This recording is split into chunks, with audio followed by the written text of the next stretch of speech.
Crime alert, डरना नहीं, मिटाना है।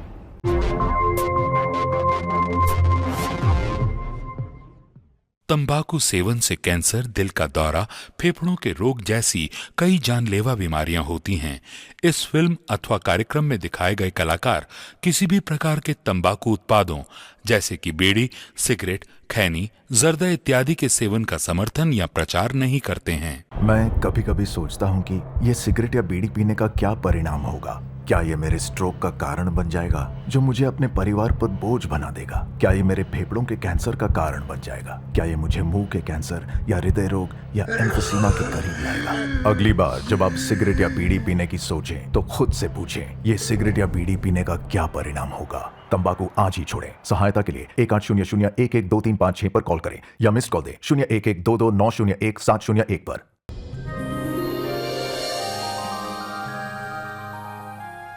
आप जिंदा हैं। मैं सपना तो नहीं देख रही हूँ। देख रही, आप तो सही सलामत हैं। हाँ कावेरी, ये सच है, ये सपना नहीं है। मैं जिंदा हूँ और तुम्हारे सामने खड़ा हूँ। समीर, गौरव, बड़ी बहू, छोटी बहू, जल्दी यहाँ आओ। देखो तो कौन आया है। तुम्हारे पापा जिंदा है। भगवान ने इनको मेरे पास वापस भेज दिया। मैं यही सोचती थी कि करवा चौथ के दिन हम पति के लिए भगवान की पूजा करते हैं और उसी दिन भगवान ने इनको छीन लिया, लेकिन नहीं, भगवान ने इनको फिर मेरे पास वापस भेज दिया।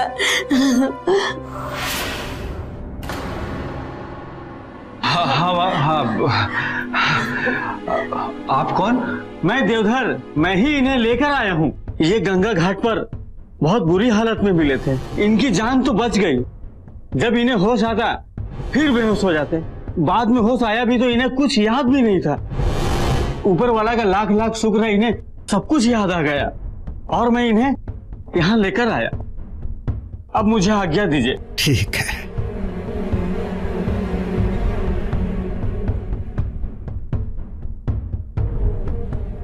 चलिए।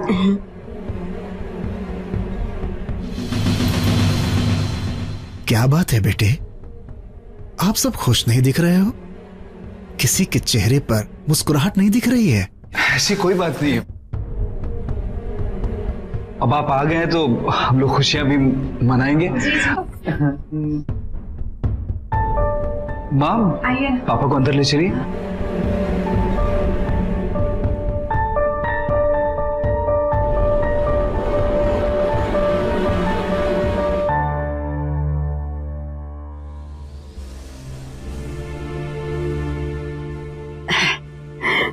बैठिए।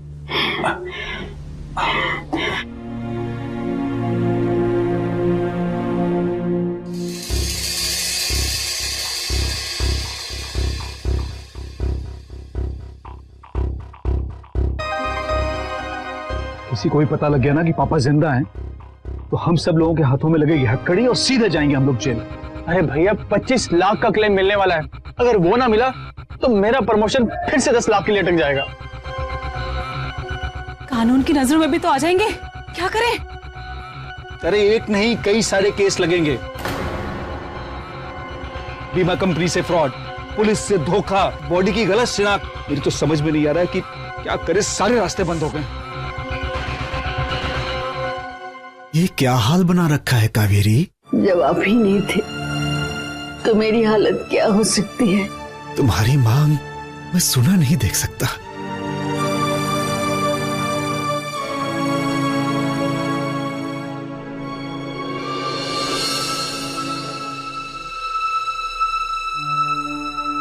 नहीं नहीं, रो मत कावेरी।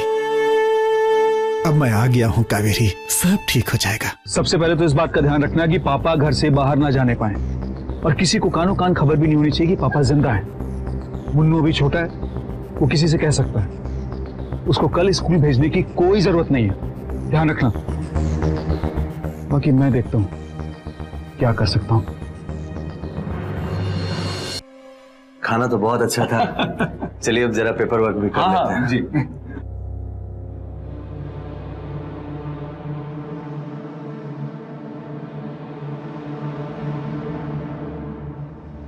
अरे अखिलेश जी, ये लड्डू मैंने खुद अपने हाथों से बनाए और खाना खाने के बाद क्या खाने का अपना ही मजा है। लीजिए। छोड़ो पापा पापा मम्मी दादाजी से मिलना बट मम्मी मिलने नहीं दे रही।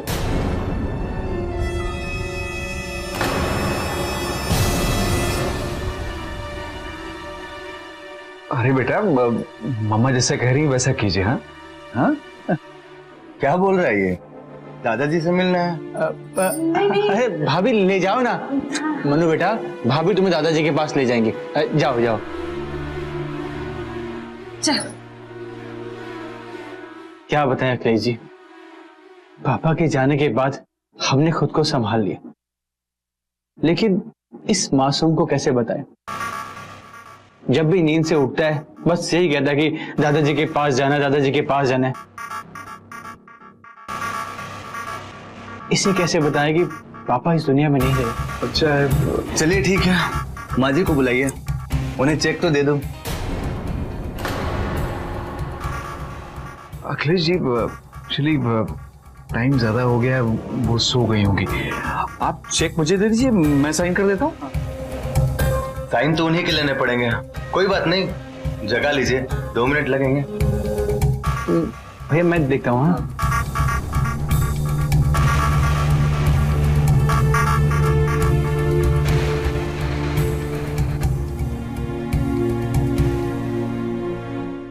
हाँ माँ जी, क्या है बहू? आपको तो पता ही होगा कि बीमा ऑफिसर आया है चेक देने के लिए। वो आपसे मिलना चाहता है, तो आपको उसके सामने ये विधवा का लिबास पहनना होगा। तुम्हारा दिमाग तो नहीं खराब हो गया है? मैं विधवा नहीं हूँ, मैं सुहागन हूँ, और सुहागन के ही कपड़े पहनूंगी। ये कपड़े मैं नहीं पहनूंगी। जाओ यहाँ से।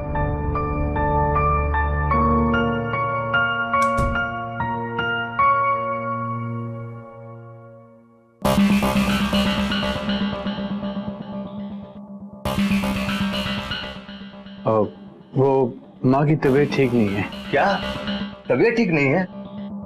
अब उन्हें क्यों परेशान कर रहे हैं आप लोग? हम खुद चल के माँ जी से मिल लेते हैं। चलिए समीर जी, अरे वो चलिए चलिए चलिए, माँ के पास खुद चल के मिल लेते हैं।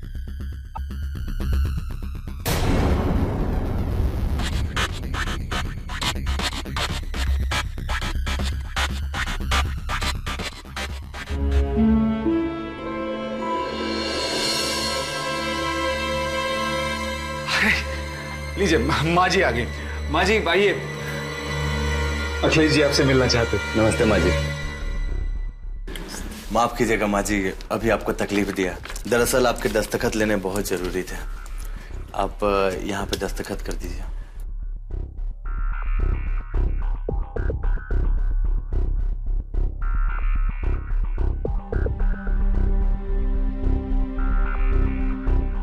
माँ जी, ये रहा आपका 25 लाख का और चेक।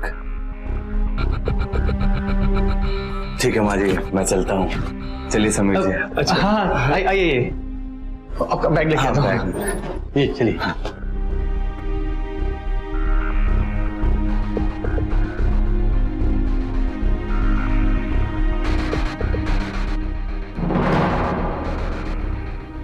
सुहागन होकर भी इस घर में विधवा बनकर रहना पड़े, इससे तो कहीं अच्छा है कि हम तुम्हारे पापा के साथ फुटपाथ पे रहें। बोलो, इस घर में हमारे लिए जगह है कि नहीं?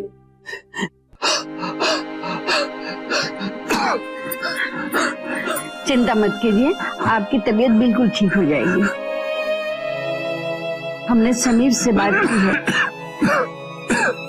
कल सुबह डॉक्टर के पास जाएंगे।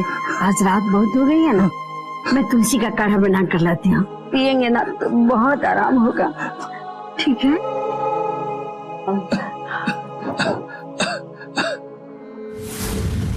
भैया, डॉक्टर को घर पे बुलाना हमारे लिए खतरनाक हो सकता है।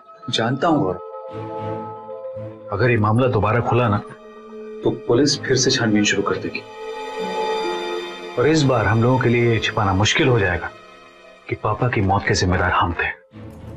ये आप क्या कह रहे हैं भैया? हाँ जी सच। इसीलिए मैं नहीं चाहता हूं कि मैटर दोबारा खुले और फिर से छानबीन शुरू हो। पापा तो अपनी जिंदगी जी चुके हैं, हमें अपनी जिंदगी जीनी है। और पापा की मौत को एक एक्सीडेंटल मौत बना दिया। 50 लाख की जगह 1 करोड़ का क्लेम लिया हम लोगों ने। लेकिन भैया अब क्या करेंगे? एक तरीका है मेरे पास। आज रात में मैं पापा को हॉस्पिटल ले जाऊं और वहीं से रात के अंधेरे में रेलवे ट्रैक पर ले जाकर सुला दूंगा। ट्रेन आएगी और उनके पास ऐसी कोई भी चीज नहीं छोड़ूंगा जिससे उनकी शिनाख्त हो सके। और माँ को कैसे रोकेंगे? उनका भी तो कुछ सोचना पड़ेगा ना हमें। ये भी मैंने सोच लिया है। लोगों को समझाना ये मुश्किल नहीं होगा कि पापा की मौत की वजह से उनका मानसिक संतुलन बिगड़ गया है और वो पागल हो गई है, नाप शनाप बक रही है। मरे हुए लोग वापस लौट कर आते हैं क्या? टेंशन मत लो, सब मैनेज हो जाएगा।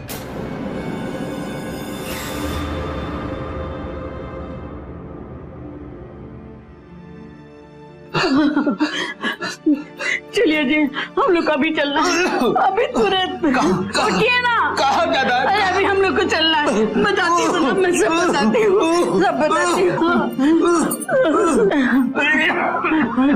लीजिए,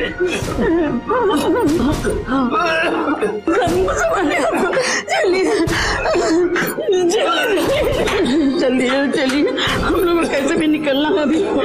माँ जी रुकिए, पापा जी आप अंदर चलिए। मेरे सुहाग के दुश्मन हो तुम लोग। आप पापा जी को नहीं ले सकती हैं। मैं ले जाऊंगी। मम्मी आप पापा जी को नहीं ले।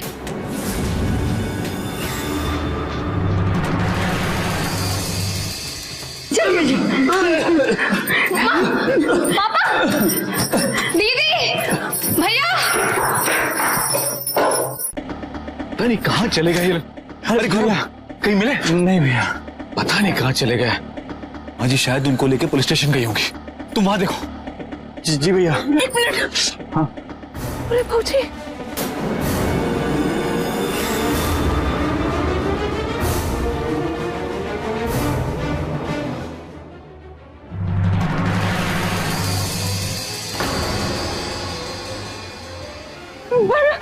माँ जी कहाँ गई? अरे छोड़ो माँ जी को, वो मैं बाद में देख लूंगा। देखो अब हम लोगों के पास कोई रास्ता नहीं है। इनको मार के रेलवे पटरी पर डाल देते हैं